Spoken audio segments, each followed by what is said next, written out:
Hi, I'm Cindy. And I'm Dan. Well, since May 1st, pretty much all of our efforts have been put on building our house. And to be honest, building fatigue is setting in a bit. We're getting a bit tired of building, to be honest. So I think we have to switch gear a bit. Yeah, today we decided to shake things up a little bit. Most of this video will be shot outside because we have a lot of maintenance to do on our land before the real autumn wind, rain, and everything that comes with it truly sets in. High winds as well. Absolutely. So today, basically what we're going to be doing is pretty much maintaining and cutting the trees that we have on our land. That's and pretty much the plan. And preparing for the future, I think, because even though the fruit tree is going to take a couple of years to bounce back, we still can't pick the fruit at the top. So we need to... Nobody's been maintaining this land for 20 odd years. Yeah, so all the fruit trees are that we can see that we can pick are too high. Yeah. Anything in the back with our fig trees, they need to be lowered a bit so we can pick the fruit. But it's going to take a couple of years, I guess, before they bounce back and bring as much fruit as they used to. Yeah, and make no mistake, pretty much all the trees that we will cut today or that we will trim severely, we will make sure to just plant some more trees. So we're not just cutting for the sake of cutting. We're cutting to but understand what kind of fruits we have, what kind of state our trees are in, and then so that later, once the road is all done up, we can plant for our orchard. And that's something that we're both very much looking forward to. Yes. So enough talking. Today we're spending the day outside and we're taking care of our land. Let's do it. Let's do it.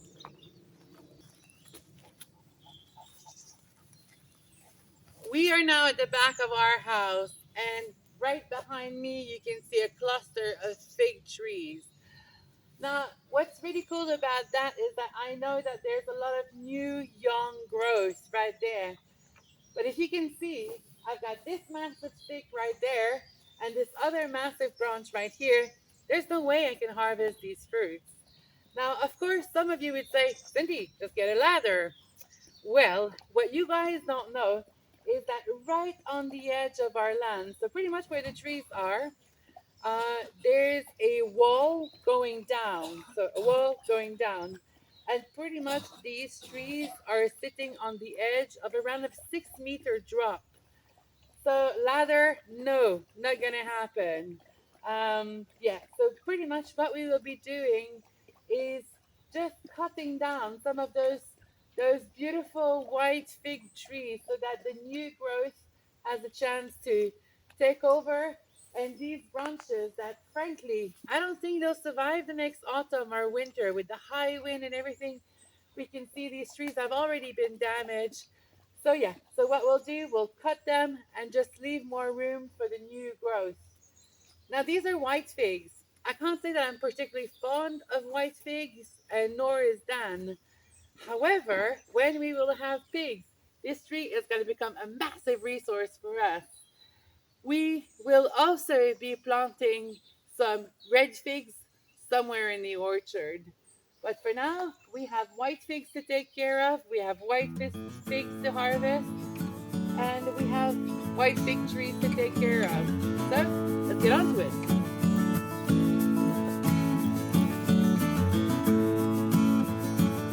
Yeah, shall we take out the weed whacker first and take care of the bottom part, or shall we just cut the trees?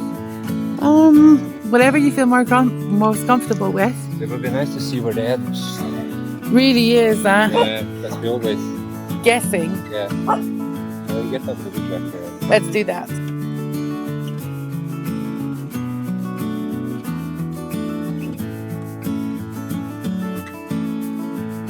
Ah, the rescue pole. This one goes down to the bottom. Yeah. This is how far down it is. See. Yeah, the rescue pole. When our table flew. Wow, that's massive. See, like. So this.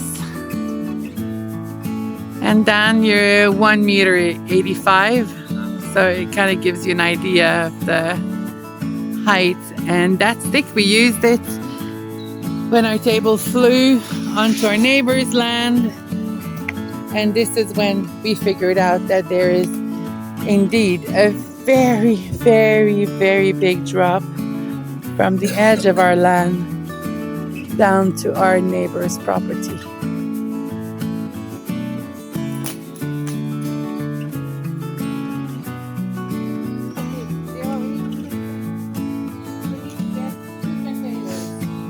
Our figs and the pig's figs, yes?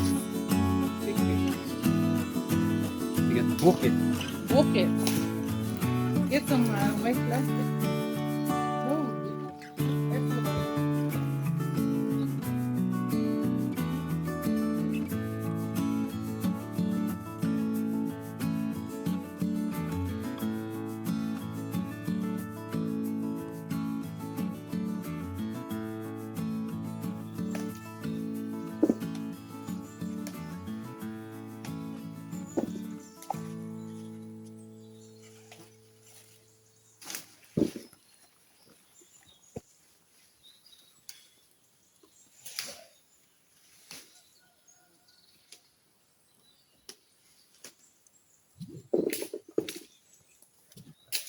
what a difference it makes to see that cluster gone. Yeah. And it's really a good difference, no doubt about that.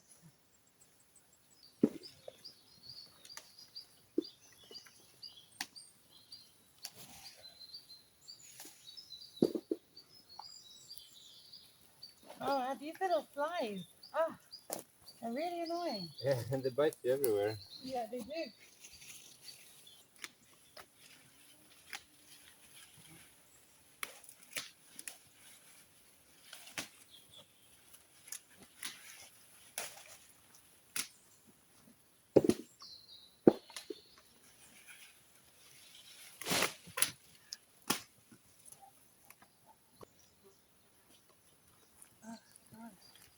Okay, Pooh, you can have the stick.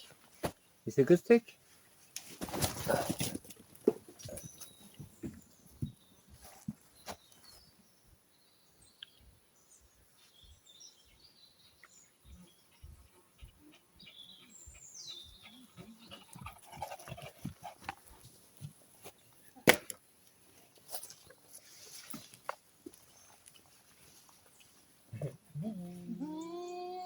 Okay. What did you say? Ah! Guys, I don't know if you can see them, but the mosquitoes are driving us nuts. They're tiny, tiny, and they just bite you everywhere. Oh, and I don't know if it's just up north. If you guys have a farm in Portugal, please let us know where you are from and if you have this problem and what do you do against it. It's just biting you everywhere.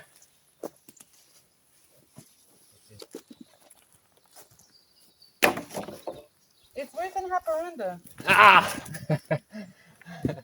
I wouldn't go that far. Haparanda is bad. But do we have mosquito spray? Have to ignore them. Be like, you have to be Chuck Norris. Chuck Norris. Ignore them. Ouch. Okay, so these will be our figs, and these are the pigs' figs. So looking back, maybe we could have waited a bit longer to cut down the tree so we'd have a bigger harvest. But there's no time like the present. And look at the difference. I mean, it makes such a big difference for us.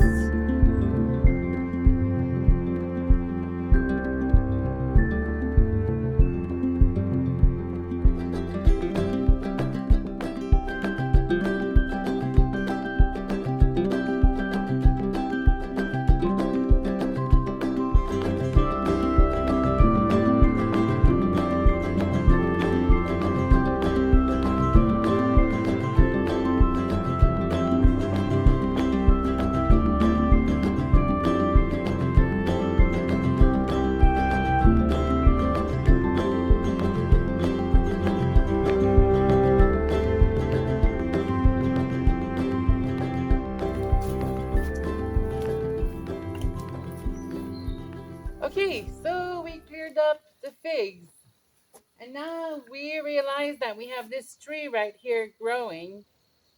And actually, right in there, there is a grapevine. Now, it's pretty cool because these are like the traditional purple, black grapes, right? Whatever color you call them. And we don't have any on our land. In fact, we have grapes on the cherry hill, as you might know, but the goats ate them. Not our goats, our neighbor's goats. You know, it's like in a homesteading community, what they say. If you have goats, your neighbor has goats. Well, we're the neighbor, and we really don't mind about the goats. However, if we have a chance to maybe untangle this vine right here and make a bit of a fence and just maybe find a way to protect these grapes from the goats if we can, that would be great for next year, right? That would be great. It would be great for next year. Well, you're turning into Magnus. Hey, Magnus. Pretty much the plan is now we're just gonna follow the tree limit and then just try to free up the vine. Yeah? Yeah. Okay, let's do it.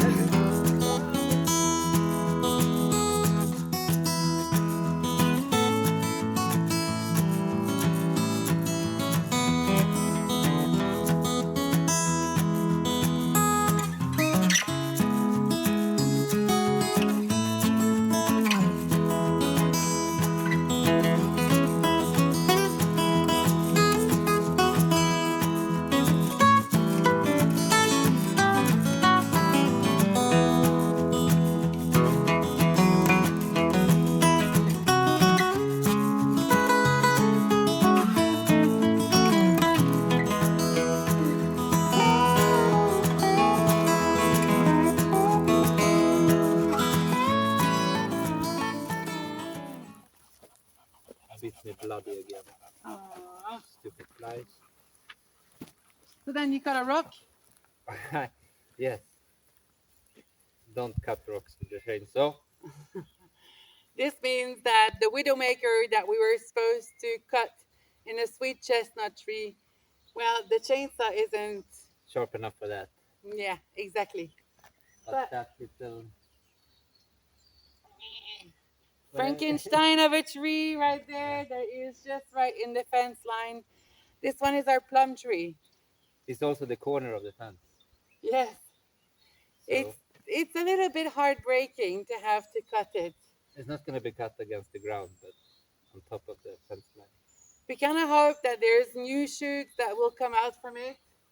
Let's see what happens. But the reality is that this tree, no matter how much we love it, it suffered really big damage in the tropical storm, as you can see. The 2 branches or 2.5 branches that are left are loaded with plums, or were loaded with plums last time that we were there.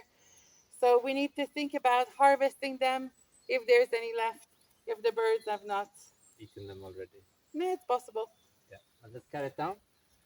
Let's cut it down, and then you're gonna harvest it. Yeah. And then I go in the back of the house again. Yeah. Yeah.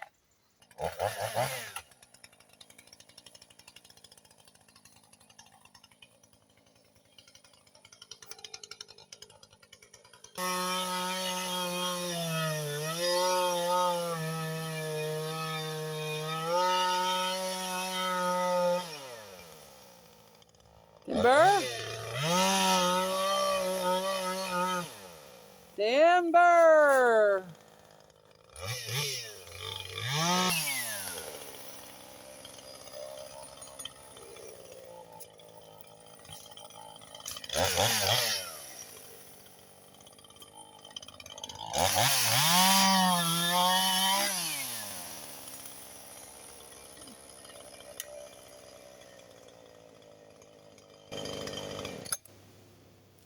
That's it. Wow. I'm gonna leave you to it. It's such a shame to see that tree down, but I wonder how long it's going to take to get some new plums, but we couldn't leave it just dangling. No. It would be broken by the next storm. Yeah, exactly. So, yeah. harvest time. Oh, we're gonna go whack the weeds in the back. Whack the weeds. You don't need the chainsaw tomorrow in today, right? No, I don't think so. Okay, and these, don't know if the camera will pick them up, but these are the lovely little plums that this tree used to give us. They are candy.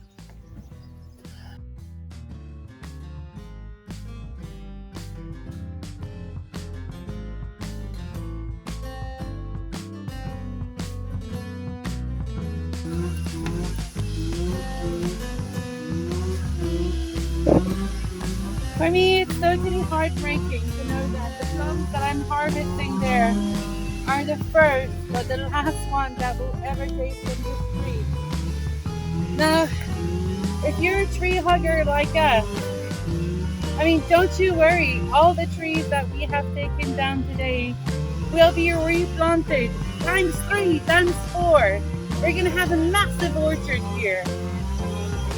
But the ones that are sadly damaged by the storm, for our sake, for our dog's sake, and for the sake of people who'll be visiting our ice cream shop, it's just more prudent to cut them. It's heartbreaking, but it's the right thing to do.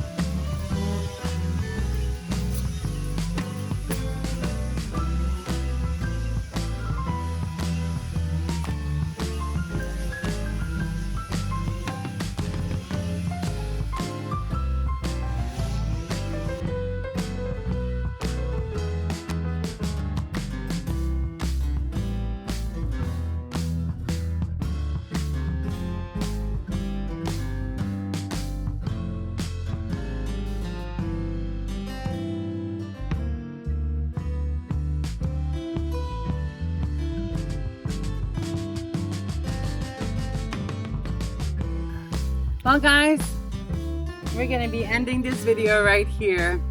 We really hope you've enjoyed this Wednesday bonus video, and we'd like to invite you to maybe turn on the notification bell if you haven't done it already. As the projects, as the house is progressing, we think that we will be doing a lot more shorter projects, like a chicken coop, like harvesting, like planting trees.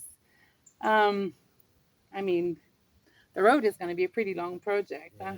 We still have the house to finish. And we still have the house to finish. But what we're thinking about doing is just really ad hoc. Whenever we have projects like this, we are going to be filming them and we will be sharing them on Wednesday. So on Sunday, we'll still be releasing our traditional build video. But Wednesday, we will be releasing just randomly new videos about stuff, about our life, about how we are coping with living on a homestead as total newbies. But yeah, thanks again for watching us, and see you guys on Sunday. See you on Sunday. Ciao. Ciao, ciao.